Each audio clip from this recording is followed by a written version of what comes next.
The next place in St. John I went was Coral Bay. I ended up really enjoying it there. There's an awesome local boat community, and they definitely embraced me and brought me and showed me around and told me all the tips and tricks for being there and made it hard to leave. It's hard to leave every place. I feel like everyone I meet is just so friendly and amazing, and I want to stay and be their friend forever, and I keep having to force myself to go. So to clear out of St. John, you have to go to Cruz Bay, which is on this. Okay, I'm gonna do this in mirror image. So this is St. John. Cruz Bay is here, which is west. Coral Bay is here, which is east. The prevailing wind direction is east in the Caribbean. So since I'm going east, I didn't want to go west to Cruz Bay to clear out. So I left my boat in Coral and I hitchhiked across the island to Cruz Bay to clear out. Easiest hitchhiking I've ever done in my life. Oh my god. You also point your finger, you don't put your thumb out, you point where you're going. Learned that. So I hitchhiked over to Cruz, cleared out, hitchhiked back with some groceries, and then took off for St. Martin. I just left Coral Bay and I was tacking up the Sound when I noticed that my main traveler was pulling off of the cabin top. I had to pull into the last little place that you can anchor right before you get into the Sound between St. John and the British Virgin Islands. It only delayed me by about 2 hours, a really quick fix on it. I took them out and I slapped some 4000 on them. The two very outboard screws are just free turning, so I'm gonna have to fill that in with epoxy and then re-drill the holes for the screws, but that's something I can do later. Really hoping that this quick fix lasts for the day and a half it's gonna take me to get to St. Martin, but I think it's gonna be okay. The best thing that I can say about the passage from St. John to St. Martin, it was short. I was beating into the wind, tacking back and forth, big sloppy seas, lots of spray. Since I don't have a Dodger, every wave that hit my boat would just coat me in salt water when I was in the cockpit, to the point where I was flicking congealed salt off my skin. And then I would pour a bucket of ocean water over me to wash the salt off with salt, which actually works if you think about it, because the waves just completely coat you and you get weird white stripes all over your skin. It was great. That night, the loveliness just kept getting lovelier. I'm sailing with a totally blacked out boat because there's lightning everywhere. You're sailing around in the middle of the ocean with a giant lightning pole sticking up in the middle of your boat. It's a little bit unnerving. But dark and stormy nights are the perfect times to tell ghost stories. So I'm gonna tell you guys the story of how I came to be sailing around the world by myself with the full support of my family. My parents met in the US Virgin Islands. My dad was sailing his Cal 25. My mom was teaching sailing on the beach, and they met at the resort that she was working at, fell in love, and she moved on to the boat with him. They decided that they wanted to circumnavigate. So they sailed through the Caribbean, did the Panama Canal, and got into the South Pacific, where my mom found out that she was pregnant with my brother. They had a decision to make. They could either stop their trip and have the baby, or they could keep going. They decided to keep going. So my mom had my brother in Australia, and then they sailed to New Zealand, where they decided they wanted to make a friend for him. So they had me, and they kept going. We sailed back up from New Zealand to Australia, Fiji, Indonesia, and then down around Cape of Good Hope, across the Atlantic, and into the Caribbean. At that point, I was 5, my brother was 6, and my mom realized that she was pregnant again with my sister. So we sailed up to North Carolina, where we rented a house, first house that my brother and I lived in. And after my sister was born, my parents bought a bigger 33-foot boat, and we sailed back down to Bermuda as a trial run. They had already circumnavigated. They were trying to figure out what to do next when they decided they should go to the Arctic. They had a steel-hulled boat, so it was kind of perfect. It was a 33-foot steel-hulled sloop. So we sailed from Bermuda to Iceland, 27 days at sea, really rough weather, just beating into the wind the whole way there. My brother and I made this game where we would put socks on and see who could walk the furthest across the floor without falling over and sliding into one of the settees. We stayed in Iceland for a year and then sailed to Norway and just ended up being in the Arctic for 4 years. We would stop every school year for a couple months, and my parents would throw my brother and I into public school wherever we went. Then when I was 9, we sailed up to Greenland and Svalbard and around to Newfoundland, where we spent a winter there, and then sailed down the coast to Maine. When I was 11, we arrived in Maine, and my parents sold the boat and bought 25 acres of woods and a chainsaw, and they cleared it themselves and built their own solar home in the woods. Ever since I was 11, I've just been waiting to get back into that cruising lifestyle. For me, it feels like the only and the most natural way of living my life. I want to follow exactly in my parents' footsteps, which is why they're supportive of what I'm doing, because it's what they did, so they get it.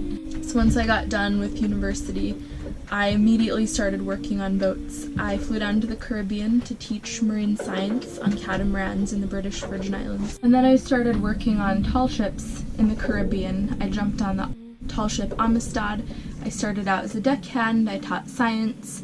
We sailed from the Caribbean all the way up to Nova Scotia. I became third mate, did the tall ship scene for a while, and then moved out to San Francisco and worked on 50-foot charter sailboats, doing corporate day charters in the San Francisco. I did that for 2 summers. I did some deliveries. But this whole time, in the back of my head, I was prepping myself to have my own boat. And by working on all these professional sailboats with professional mariners, I was gathering all the skills that I needed to be able to do it on my own. And I was always thinking, okay, one day this is going to be me doing it by myself.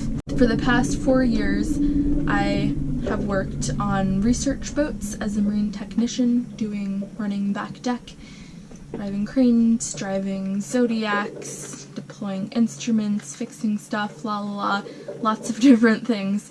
And this job has allowed me to start saving money to buy my boat, and then while I had it out of the water, I was going back and forth to my marine tech job, and I would work for a couple months and then come back and spend all that money on my boat and then go back to work again when I ran out of money.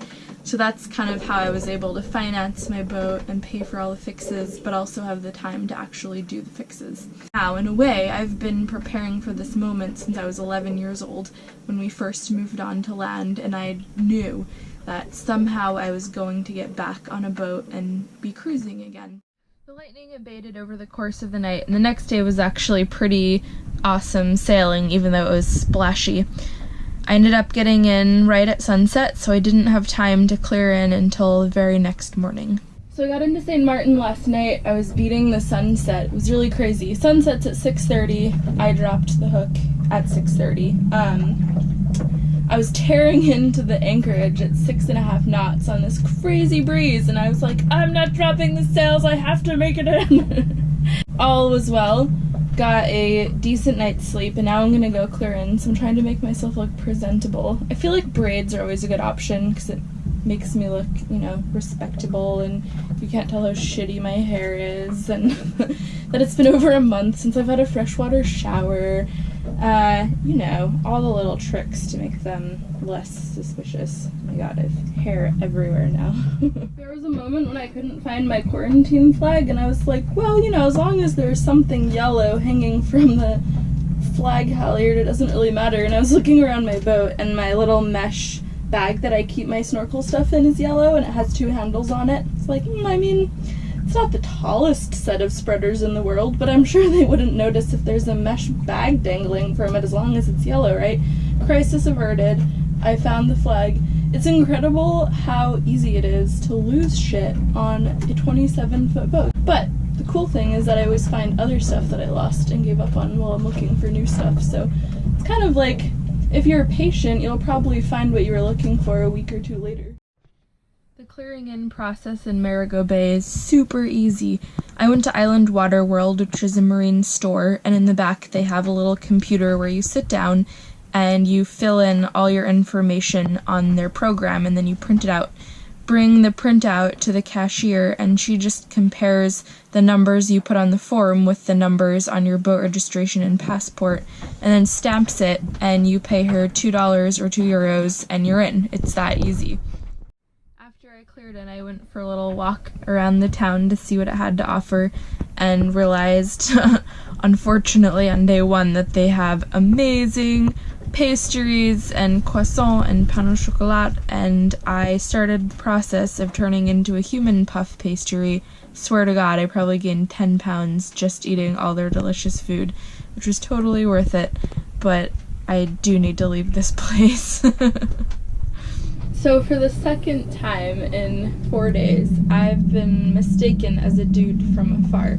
The first time was when I was sailing up onto Anchor in Coral Bay. I was wearing a flannel over my bikini because I'd had enough sun that day, and it was kind of long. I guess it just covered my butt. I had a bun, and I met this couple who said they thought I was a dude with a man bun. The second time just happened today. I had these little braids and I was rowing in to the dinghy dock. When I got there, this dude came up to me and he goes, "Oh, I thought you were a dude." So my question is, are people just seeing what they expect to see? Or do I actually look like a guy? So one of the cool things about Martinique is that the cheese is cheap and delicious and the wine is cheap, and we're about to find out if it was delicious. This was €3. It is Bordeaux Molieu. I have no idea. We are about to take this journey together.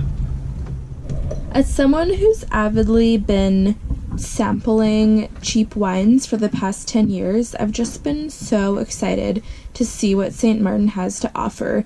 You know, they have whites, they have reds, they have rosés, which is like red and white mixed together. I don't really know, it's like weird, whatever. I'm just excited to add this to things that I've tasted from other countries.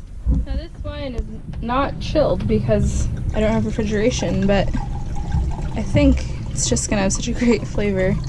It's gonna be okay. Yep, definitely wine. You know, this tastes like it could come out of a box, but it's in a bottle, and I like that. Well, it passes my test. Marigot Bay is big and there are a lot of boats, but it's also super conveniently located close to the grocery store, a couple different marine stores. I just anchored as far out as I could get in the bay, which gave me a little bit more privacy. It was a bit rolly, but the breeze was amazing at night and I didn't have to deal with any bugs, so definitely it's worth a stop. Probably one of my favorite things to do in all of Marigot Bay, besides the grocery store, which was really awesome, was the fort that's at the top of the hill. It's a super easy, like 10-minute walk to get up there, but once you're up there, it's really beautiful and you can survey all the streets and kind of pick out the routes that you want to take from up high so you don't get as lost when you're down below. Oh my god, there's an enormous tropical serpent. It's so... oh wait, it's just an electrical cord. Psych for life. Being up in the fort is how I found the route to the grocery store, where they have amazing freshies and I was able to eat fresh veg for the first time in a while. Not having refrigeration means finding things like this on my boat. I have grown a middle-aged carrot human, and it's going overboard right now because it's kind of freaking me out. Tomorrow I'm leaving Marigot Bay and heading north and east around the corner to Grand Casse, just to get away from all the crazy busyness and see more of this beautiful island. Thank you guys so much for watching this video. Really appreciate all of your comments and all the love that you're sending me. It's amazing. They say the internet's a cruel place, but I have yet to experience that. You guys rock. I'm releasing this video a day early. Happy Mother's Day. If you want to know the real reason why I'm releasing this video on Sunday instead of Monday, check out my Instagram page. I've included a link in my profile. Thank you for watching and subscribing and liking my videos and following me along on my journey, and I'll see you guys next week.